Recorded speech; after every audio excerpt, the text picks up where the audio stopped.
What's up, people? And I know this may be a little bit late on what I'm kind of doing right now, but I'd rather say this is a special video, I should say. I don't know why I like doing that, but a special video, I should say, from here though.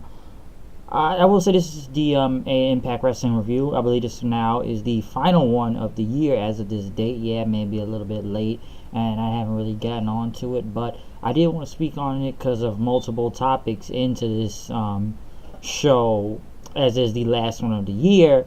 Because after that, the next 2 weeks are go home, well, not go home shows, but best of shows throughout the year. And then by January the 3rd, it will be a go home show for the homecoming pay-per-view. But I do want to speak other than the show. I actually want to talk about the show, their new TV deal that was just announced on Friday, if I'm correct, and maybe a couple things of what I thought about Impact in this entire year in general. But as the road to homecoming continues, a lot of more matches are being built up for it. But I believe we're finishing off the last of the qualifying matches for the Ultimate X match, as Rich Swann went against Dave Christ in an Ultimate X match, which was pretty good. It was an okay match, I will say that. Just about 4 minutes though. Swann was able to get the win. I think do that it's like a lethal injection thing for the win, so it was pretty good. The match was okay, it wasn't really much of a match, but I think the one more important was after the match, as it was setting up an angle. The Chris brothers, of course, were going to get in ring and attack Swann, all of OVE, but as OVE attacked them, the Mac came out for the help, to help out Swann. Then taking out OVE, he was able to hit a stunner on Callahan, but Callahan was gonna go one-on-one with not Callahan, but after he stunned him, he kept punching him, and Swann pulled him off, and and everything, as the Chris brothers had to pull the Chris brothers had to pull Callahan back then. But next thing you know, Callahan called off OVE and says, "I'll do this myself," as he wanted to go one-on-one with the Mac, but it looked like he wasn't going for it, as Swann pretty much held him back from what was going on. Now, could the Mac be turning heel right now? Because I guess he's on some bloodthirst now for OVE, taking him out after they kept interfering in his match, and for some reason Swann keeps almost like he's protecting him, or just keeps holding the Mac back from whatever is going on with this right now. So it was an interesting segment right now, if the Mac would turn heel right here, because I'm not really sure if the Mac is doing Impact, but it was interesting to what I saw. What else did they go to? They were going to talk about Dark Alley tonight. Moose was being interviewed, which was actually a really good promo from Moose right here. As you know, he was talking to Mackenzie Mitchell there, calling her sweetheart and everything. But, he talked about his other girlfriends and everything, because, some of his other girlfriends stole the gift what Mackenzie was going to give him. And Moose pretty much went on to talk about Eddie Edwards then, that you're sipping your orange juice and playing cards somewhere in some nut house somewhere, but Moose is focused on the machine cage tonight. And, he talked about machines. They die, okay? Electric cars die, laptops die, computers die, but legends live forever, and you'll never forget about the legend known as Moose. And then he told Mackenzie to call us, which was a really good promo by Moose, I should say. Like I said before, heel Moose is way better than face Moose. Heel Moose is just it's an upgrade. Face Moose sucked. He really did. They then went back to the Mac and Swann. Then, as Mac talked about, he wanted Swann OV getting involved and stuff, and Mac said, why did you pull me away and everything? What was up with that? He wanted him to keep it 100, and he said, what's your history with Callahan, as he told Swann. But Swann said he was going to keep 100 also, and he's dealt with Sami Callahan before, and he doesn't want to pull Mac into that conflict and everything, because you don't know him like I do, okay? He's dangerous, he's maniacal, so he told him to back off. So it was interesting how they kind of held him back and everything. So it's an interesting segment. I would say, will it turn Mac heel? Someone may turn, but I do like where it's going though. It's telling some type of story going on with this. Next thing they went to was Josh Matthews was in the ring. He was talking about the Knockouts Championship and the history of it. as you know, he went on from people like Angelina Love, Mickey James, ODB, Gail Kim, and others. And he was going to do an interview in the ring with both Tessa Blanchard and Taya Valkyrie. Pretty much as both women came out, they were recapping of everything that happened back at Bound for Glory. Taya said she was over it, but Tessa pretty much, you know, she got herself disqualified intentionally for attacking the referee and everything. And Taya said you don't have any respect for any type of authority going down, even though the referee did screw her and, you know, tried to tell about his authority and it didn't go out well. Taya pretty much said that the La Wera Loca is going to be all over that. There was a Wera Loca chant then, and a Tessa Blanchard chant, and Tessa pretty much went on to say, you wouldn't know much about being champion just because the only way you know about being a champion is just watching your husband because he's a champion, and he's not even good at being a champ right now. And that you are just the challenger, as Tessa says, and and you're just a challenger in your entire run in this company and stuff. And this whole Wera Loca thing, you're just going to be a loser. Just like all of these people out here in the crowd and stuff. And I will do anything to keep my title as long as it takes. Pull apron, referee, whatever, okay? Because you're going to pretty much pry it from, her dead hands or something she said, I believe. Or just rip it from her waist if you want this belt. So you're not going to get it, and no one has been able to get this title from her ever since she has won it. But then it's both looked and Tessa held the title up. Josh talked about Impact Management. Was aware of what was going on with these two. So there will be a special guest referee at Homecoming, which was actually pretty interesting right here. Gail Kim is now the special guest referee between both Tessa Blanchard and Taya Valkyrie. Tessa was pissed of what she had heard, what was going down, and like I said, it is interesting to see Gail Kim out there again, which, like I said, she's a backstage agent nowadays. Tessa was pretty much pissed in the back what was going on, that she respects Gail Kim, but she better not get in the way of her business at Homecoming when this goes down. Next, Trevor Lee went against Trey Miguel, which now I've been hearing a lot of this lately now that Trevor Lee has been reportedly, this may be his last match on this show unless there's something else that's been recorded here, but I believe this may be his last match to two because he went against Trey Miguel, the Rascals, that new team. And there's been rumors about Trevor Lee. I think he's going to WWE if I'm not mistaken in January in the Performance Center, so I shouldn't be surprised at that. It does kind of suck that no one was able to get this guy over in Impact, which, yes, he was multiple X Division champion, but throughout the creative members, it's almost like they couldn't find it. Like, the guys are great. I like Trevor Lee. I think he deserves better and everything, but I wish they could have found something, I don't know, bigger for him. Do I feel like he was misused at multiple times? Yes. This even because some people are going to bring up he could have been better when they had Corgan and them around, but they didn't know what to do with him, or before they didn't know what to do with him, with Jarrett and them, and even with Don Callis and them, they didn't know what to do. And even though Callis kept putting him over every week, talking about how Trevor Lee is this, and he could become a big star doing that. But I guess after these TV tapings, I believe Trevor Lee may have asked for his release, or his contract was coming up in January. And I've been seeing what he's been doing on Twitter, so he made a reference to EC3 the other day, so it kind of tells you that he's going to WWE, if I'm not mistaken, because some have said whatever title he loses, I believe they say he lost that AEW. I read something on that AEW title, so I should say after losing that belt, that may have to tell you that he is kind of going to WWE, or maybe he's finishing his indie dates up.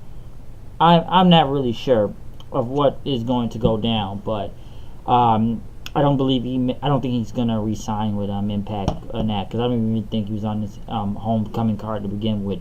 Overall, this was still a really good match though, between him and Miguel and everything. But I don't know where Trevor Lee's gonna go. Most likely, everyone says he's gonna go to WWE though, if I'm correct, because you see that he goes to New Japan or something. But like I said, Miguel moves on. He goes into the Ultimate X match at Homecoming. So, I guess we'll probably see Trevor Lee in WWE. I'm going to assume that now. Probably show up in the crowd. I'm sure he will. In the crowd because of NXT. He most likely will show up there again. So we'll see what goes down. That's all I can say. I just wish Impact could have really done better with this guy, though. They then went to a Lucha Brothers promo as Pentagon and Fenix were, I guess it was going to be a one-on-one match between Fenix and Santana tonight, as they were going to show them what Lucha Libre is tonight, and they were going to beat them. Nosotros somos Lucha Brothers, somos Sierra Medio, and Fenix says, you know what, I mean no. So they cut a promo from there, pretty much talking about what was going to go down tonight with Santana. They went to, I'm trying to see what else they went to. I think it was Allie and Su Yung. I think someone was talking in the background trying to save Allie or something. I'm sorry, Dark Alley, if I'm correct, and Su Yung saying your time has come. I guess they're going to Kiera Hogan, which I believe it's going to be Alley versus Kiera Hogan at Homecoming. I know people don't like this whole, Undead Realm. I've already said my piece on it, Broken Universe, or, what else? Or, like I said, the stuff they do in Lucha Underground with all this supernatural, crazy stuff going on, especially between Su Yung, Rosemary, which I don't know if Rosemary's even healed yet to come back, but some people hate it. I don't think it's that bad though. So like I said, other companies get away with it. I have no problem with them doing this. I like some of it. I don't like all of it, but I like some of what's going on in this whole Dark Alley saga with Su Yung right now. They went to a Ultimate X match back from Bound for Glory 09. I'm not really going to go who's all into that. I just remember Christopher Daniels and Suicide falling real hard, so remember that. Next was probably the best match of the night, was between Santana and Fenix, which was really great, especially previewing for Homecoming, I will say that, which was a really good match. Pretty much Fenix was able to get the win with his it wasn't a muscle buster, but normally it's like he switched into like a Michinoku driver when he was going for the muscle buster for the win. But a fucking fantastic match. Let me say that from there. Fenix and Santana were really great, so I am looking very forward to this LAX and Lucha Brothers match, which could steal the show, and I wouldn't be surprised if it steals the show. It's gonna be great, so really watch out for that. Next thing you know, and they all celebrate in the ring after that. Killer Cross, who was talking to Kenzie Mitchell in the back, talked about what happened last week with Johnny Impact. And, it seemed like, and, he pretty much wanted to tell Johnny that he can't do this on his own. Impact shows up, and he says, hello, John. And, Johnny tells him, I don't know what you're doing and everything, but you just try to go around and manipulate people. And I don't understand your psyche because you're just pulling on an act right now. And he pretty much told Cross to stay away. Cross then pretty much told him that, your nerves and everything. I'm getting your nerves, huh? Because you're just a half-ass husband who cannot protect his wife. Johnny pretty much pushed him into a gate. And he told him, you stay away from me. And you stay away from Taya and everything. And, Cross is like, that's the Johnny I want to see. He said, sure, John. Whatever it takes. So, like I said, the world title thing is really being built. Mostly it's been about Cross and Impact, I believe, more than Cage. Yes, Cage is cashing in the X Division title, but it's almost like he's almost like I'm not saying he's a second fiddle, but he does feel like that and all this because he's focused on the title. Well, yes, Johnny Impact is focused on the title, but he's got Killer Cross looming over and being like this dark advocate or like a devil's advocate right now, and he's almost like just just being distracted at him because Cross wants to help him, but he's not going for what he's going with. But it's one of the most interesting stories, I will say that. Because most of the entire feud has been about Johnny Impact and Cross, though. Cage is in it, but I feel like between those three, they've been a big part of what's been going down. Kiera Hogan cut a promo talking about she was going to save Allie at Homecoming, I guess. They then went to, I guess, the Shady Acres, where Raven, who was on there last week, which he's still in the crazy house, Eli Drake came in, and he started talking to Raven, and, your hardcore buddies like Tommy Dreamer and stuff that, yes, you inspired a generation and everything, but He talked about you just inspiring fans to hit each other with sticks and light tubes and this, and you know, Drake said that Raven, yeah, you're a star, but you're just a knockoff now. You and your hardcore genre are all gonna die, as Eli Drake said. And Raven says, you want to stay for lunch? And Drake said, you know what, I want you to watch this match with Abyss, okay? This whole Monsters Ball thing, you were there in Nashville when you went against him, okay? But now I want you to see me. I want you to watch me destroy Abyss. I'm going to beat him at his own game, as he said. I want you to buy the pay-per-view. Raven says, we don't get pay-per-view over here. And Drake started yelling at him, well, use the GWN app, which I don't really believe that app does even play pay-per-views, because it doesn't have play any pay-per-views. I'm right, it doesn't, because there would have been a live stream or something for us. I don't know what he's talking about, because it does not play pay-per-views live. And Raven pretty much told the orderlies to take Drake away, and Drake says, I want you to watch this match. You're going to watch it, buy the pay-per-view. So somehow this whole, I don't know how Eli Drake can get it. I thought there was something going with Eddie Edwards and Raven going on. Now Raven, I guess, and Eli Drake are in this program together, I guess, with Abyss and Tommy Dreamer, to whatever's going on with this whole hardcore battle thing going on. So somehow Raven's involved. Jordan Grace went against Ruby Reyes, Katarina's new friend. Don't really know a lot about Ruby Reyes, but a pretty good match, I will say that. Jordan Grace destroyed both of these women. Pretty much hit him with a fucking, he hit both of them with a moonsault, I believe, on both women, and then hit him with it was a Vader bomb on both of them, and pretty much, it was a one-on-one, but she pretty much beat the crap out of both women. So yes, they continue to build Jordan Grace up good. I will give them that. We'll see where this goes with her sooner or later, though. Next thing you know, they went to the Desi Hit Squad as Scarlett appeared out of nowhere.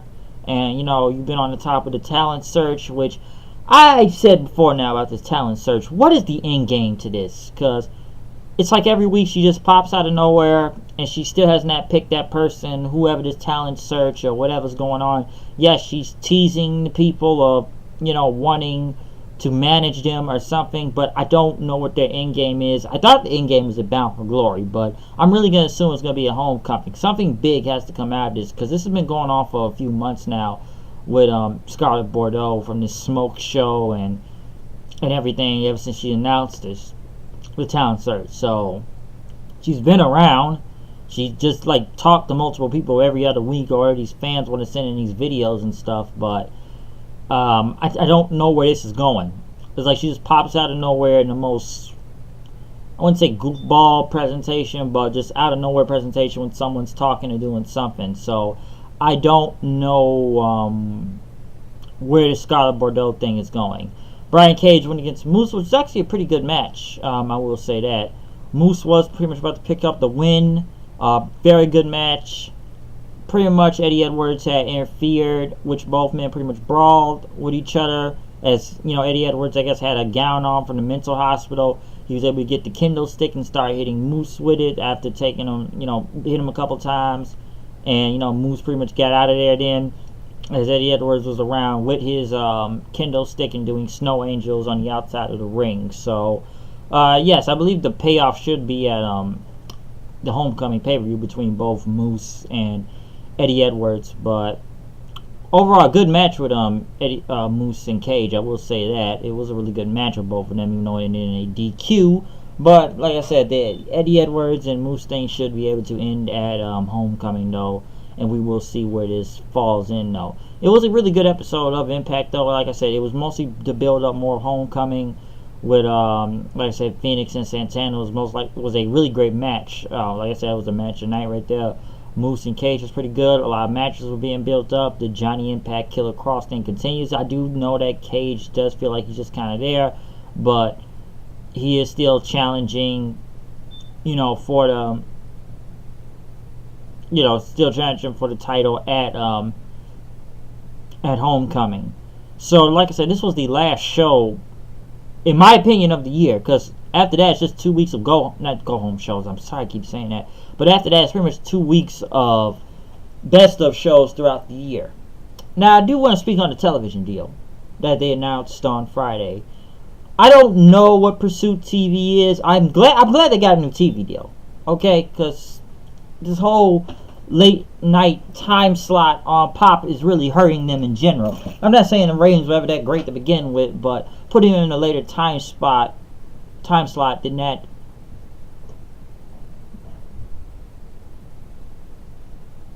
do them any favors. What's going on?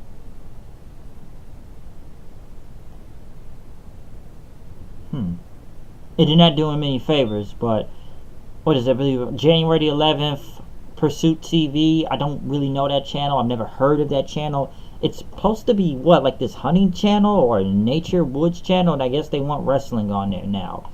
I believe they come on at 10 o'clock, and yes, they're on Friday nights now too. So it'll be a Friday night thing going on with Impact Wrestling when they move on that channel on January the 11th at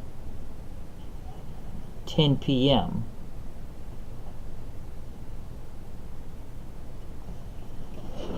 Hold on a second. Yeah. Ring the doorbell. I didn't even know you were in here. We waited to get to that point. We realized we were still connected to the day. Oh, just go. Admirable. What do you want? What do you want? Admirable. Silly. Ring the doorbell. Well, ring the doorbell next time. Yeah, hello?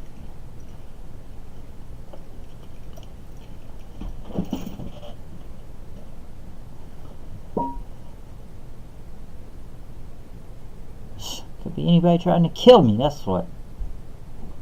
But like I said, they are moving to a new time slot. Like I said, it's good. What is this channel about? Pursuit TV, Pursuit Channel. Yeah, Pursuit Channel it's called. Like I said, it's some nature channel or hunting channel or I don't know a lot about this channel, to be honest. Okay, I really don't. Friday nights though, yeah, I would have kept it Thursday nights, but I don't know. Friday could be good for them maybe in January. That depends how many people have this channel, because it's almost going to be like Destination America again, I feel like. And I had Destination America anyways, but sometimes you have to watch that show on the internet, because I lost the channel at one point. I wasn't even around, so I had to watch Impact on the internet at one point in time.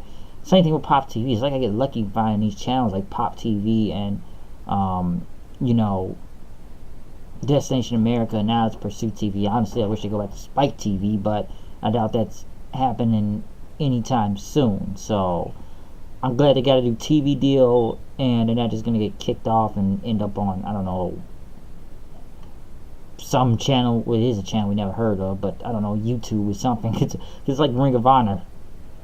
What is their channel? I don't know their channel. It's Ring of Honor. What are they on the Fight TV app? Because I have no idea what Comet TV is. I don't even know what Comet TV is. I never even heard of Comet TV. So it's a channel that's been pretty much unknown and never heard of. But Pursuit TV though, sorry, Pursuit Channel. We'll see where this goes from here with this. We will see where it goes from here.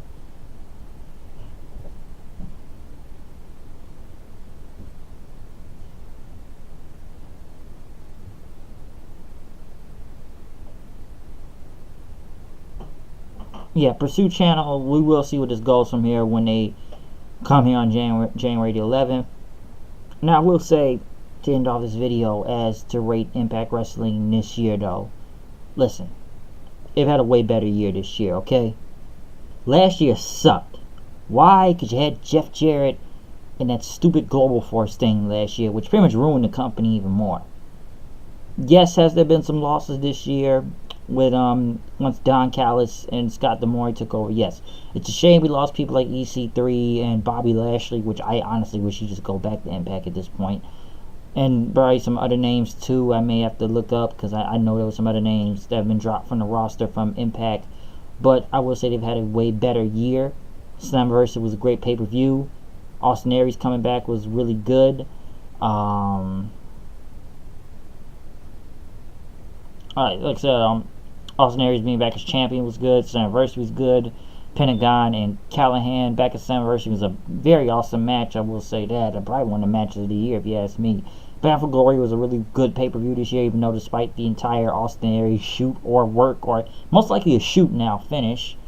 LAX, Tessa Blanchard, Taya Valkyrie, Johnny winning the title.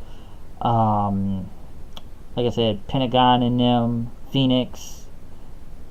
Like I said, it was a better year in Impact. One thing I will say that was one of the best things, they got out of that stupid Impact zone. Okay? Just, they got out of that dead zone.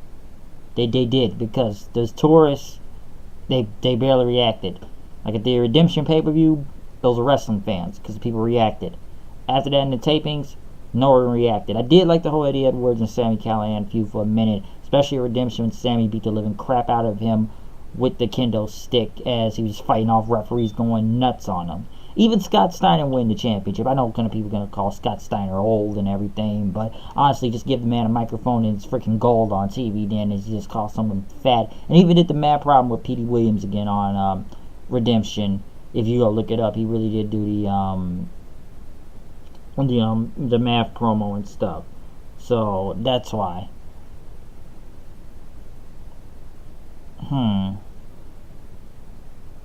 Trying to see if there's anything else in that. But like I said, Impact had a better year. I can give them that. Even if you don't watch the show now, you gotta admit they've done a way better job, and people actually talking about good about Impact Wrestling nowadays, and they've actually regained some of their relationships with other companies, actually moving around here and there. They're on the road, even from Canada to New York to Mexico to Vegas. They just did a good thing. You stayed away from Orlando. You start selling out. Yes, you're booking smaller venues, but it's working now. Okay? It is working. Because right now, they cannot sell out a big arena. Right now, where are they? Sam's Town in Vegas. That's Ring of Honor's territory usually, but they've moved on to the Orleans Arena nowadays, to a bigger arena. But it's slowly but steadily. They're not doing marathon tapings in one place and stuff. They're just taping a couple episodes and they move on to the next thing, or they do their one night only thing, or they move on to the next pay-per-view. You've had Redemption, you have had Slammiversary, you have had Bound for Glory, and you're moving on to Homecoming next. Like I said, Slammiversary, one of the best pay-per-views in wrestling in general out of the year. In my opinion, Slammiversary was a very, very great pay-per-view, and it's one of those top ones of the year when you think about it. It put on a very great show. It really did. Bound for Glory, it was still good. I will say, I don't think it was great Slammiversary, but it was still a really, really good pay-per-view. Like I said, the biggest story I really would take out of that, like I said, was the whole Austin Aries shoot thing going on from there. But like I said, overall they had a really good year. You got to see people debuts like Brian Cage and others, and who else? There was a lot of debuts this year, if I remember. Rich Swann coming into the company, Scarlett Bordeaux. I'm really trying to put other names out there. Who else has debuted in Impact this year that's been making a mark, or what's been going down? Because like I said, they've done better. I will give them that. They have done way better than what they did last year. I can't give them that, because the year before was crap. Okay, it was really crap. You lost too many people. Global Force was a failure. There's many bad things. You can remember that, especially the train wreck known as Bound for Glory last year in Canada in 2017. But it's a shame. It is a shame that some people were, you don't have some people still in the company right now, because I kind of figured EC3 was on his way out the door, which is surprising they didn't know what to do with him. But I do blame Jeff Jarrett for that one. I guess Scott D'Amore too, because how did you not know what to do with EC3? Bobby Lashley's contract, I just believe, was up at the time, and I don't think they had the money to pay him. I wish they actually go back to Impact now at this point. I already said it earlier, but at this point in time, I actually would go back, because the stuff he's doing on WWE right now it's garbage. Okay, it really is. I try to get over with it, but it's just not working. It really isn't. I'm really trying to see who else was lost in the company other than those two. Jeremy Borash. I guess I could see he wants to move on to something better. It just really surprised me that one of the day ones left, though. The day one folks left Impact. And a lot of them have before, but that is a true day one, was Jeremy Borash. He's been there since the beginning, so I was really kind of shocked when I heard he left the company, though. which really did surprise me. But like I said, Impact, they had a better year though. They've had a way better year. Yeah, it's been taking some time to actually, get back on the map and everything, but at least some people are liking and respecting them. Yeah, it's hard to find a channel, but at least they have been enjoying the show and people are talking about it nowadays, and people are more interested back in Impact, and not making it look like a one-note joke to everybody, looking stupid all the time, ran by idiots. Don Callis is the best thing to happen to that company, okay? He is the best thing to happen to that company. I know people still want Jericho over there, but Callis is doing a great thing over there, and hopefully they can continue to make things big in this company. I'm not sure on the TV deal, by the way, but we will see when they come in January, because honestly, they had to get off Pop TV, though. At this point in time, they had to get off Pop TV. But that's my opinion of the TV deal, and kind of, I would say, the year in Impact Wrestling in general, because I'll be back when January 3rd comes around and, do the go home show review, because for the next 2 weeks they're just best of shows. And like I said, they've been showing. Last Thursday it was a best of show matches from stuff from Bound for Glory, like the Max debut. I guess that's another debut right there. The Max debut. It was that Fatal 4 its anniversary with Phoenix, Bone Soldier, Taiji Ishimori, Johnny Impact, and Petey Williams. Moose versus Austin Aries versus Father Ba. These are just matches that were from last Thursday that they played. I'm sure there will be more next week. But those were really some good matches. Tessa Blanchard and Allie. So, really good matches. Really great matches. Check them out if you can. But I am out of here. I will see you guys later. Peace out. And, hey, have a great holiday. And whatever you celebrate, just, hey, go nuts on it. Happy holidays, folks. Peace out.